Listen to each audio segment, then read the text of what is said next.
Hey, g'day guys, Adam from Video Show Me How. D-Max down there, all sort of set up, got some solar, got our space internets. I thought in today's little vlog we'd take you for a bit of a tour around the campsite where we're staying here at Elliott Falls. And there's two campsites. The good news is there is toilets down there, and there's also water. There's sort of dotted around, there's some little water taps and sort of bush camp water, which is awesome. There's some one-ways. We'll go the other way just to give you a bit of a look. There's the toilet block down there. I didn't actually realise there was this much as way as facilities, which is pretty cool, but thought I'd walk around the ring road here, give you a bit of a look-see. This is what the campsites look like, which are awesome, particularly after some of the ones we've been camping at. They all have these little wood tables, which is awesome. Bit of a camp spot for your fire and what have you there as well. You can't sort of pillage any of the firewood here because it's all national park. You're meant to bring it in. Hasn't stopped people, of course. Here's our little taps out the front of every campsite that has their own little water. It's not potable, but there's plenty of water, perfect for doing the dishes and bits and pieces. Gonna crack out the shower tonight and have a go at that. I've got one of those sort of instant hot water jobbies that I'm gonna attempt to rustle up a bit of a shower and a bit of a tub. So we'll have a go at that. There's another little campsite. I don't know how far I'm going to walk around here because this will be a 10-minute video and I'll be puffing by the end of it, so we may not do that, but thought I'd just give you a bit of a view of what the sites look like. I think there's 30 odd in this area, and it's a bit of a ring road that you go around, and they all kind of look like this. So if you're ever going to or doing the OTT, definitely recommend staying at Elliott. We're staying here for a couple of days and are sort of all set up here, so works out really well. Just down the end you've got the three falls that I talked about in yesterday's vlog with the Saucepan, Elliott, and then Twin Falls. Spent a chunk of today down there.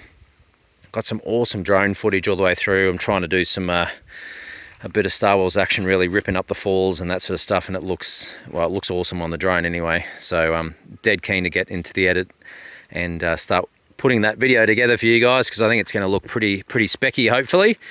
So that was sort of today, just having to play around, pulled the D-Max apart, and just kind of had a bit of a once over, and everything's looking okay.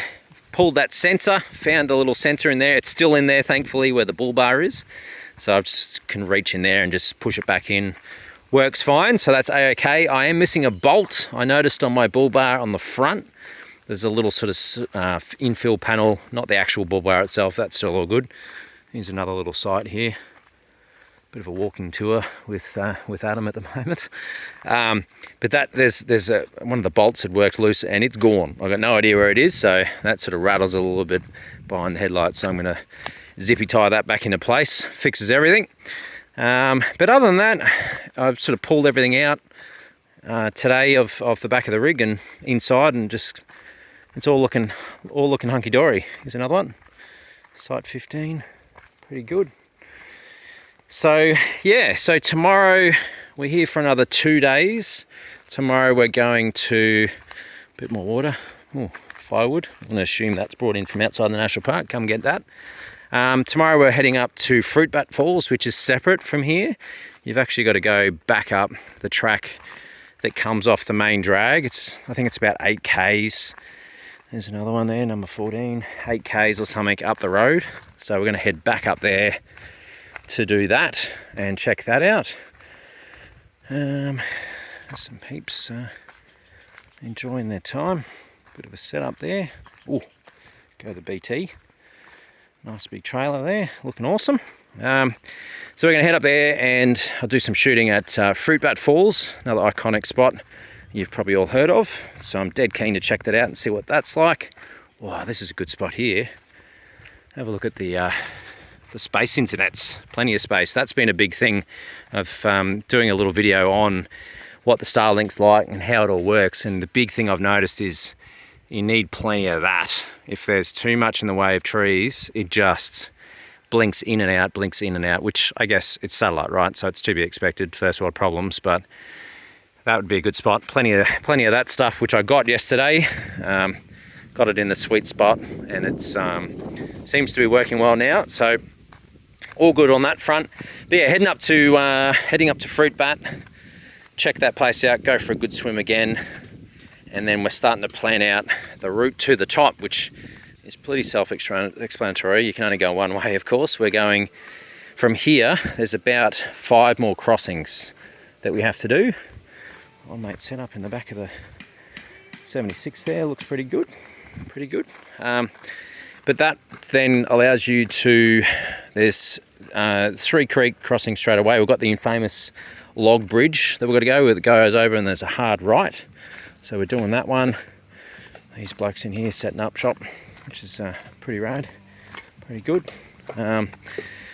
But yeah, hard right, one of the guys coming with us has a trailer as well, so that's going to be good fun, because we've got to sort of navigate getting out wide and then being able to sneak up and around. So that's going to be interesting. Nice little spot in there. But then from there, once we get over that log, that's the 4th crossing after we get past Elliot, and then the 5th one is Nolan's Brook. And apparently ran into some guys yesterday who knew the channel, which was cool. So shout out to them. If you're watching, guys, g'day. Just another bit of a setup here, bit of a poo troll. G'day guys, how you going? And then yeah, so they reckon no one's gone across it at this point in time, so that's going to be super interesting. Going to get heaps of footage from there with the drone up and everything else. Apparently no one's driven it just yet, so we're going to have everything all set up. We'll have the bridle in front of the D-Max. That's going to go first, so we can pull the other car with the trailer and everything else, and make sure that we can all get across without completely flooding the D-Max. So fingers crossed that is going to be a-okay. A little bit nervous about it, but we're going to take precautions and do our best to make sure that we don't have any issues. So that's coming up. We'll get stacks of footage for that, so I can make sure I include that in the big video. I think there's probably going to be a second video after all this, and I think I'm going to do one that just has all the crossings as well. So if you don't want to watch the full video, show me how to do the Cape, and you just want to look at all the action of all the crossings, because we've filmed every single one of them, you'll be able to do that as an alternative. So that's it for this one though, guys. I'll catch you in tomorrow's update. As always, I hope you have an amazing day, and I'll see you in the next video. Cheers, guys.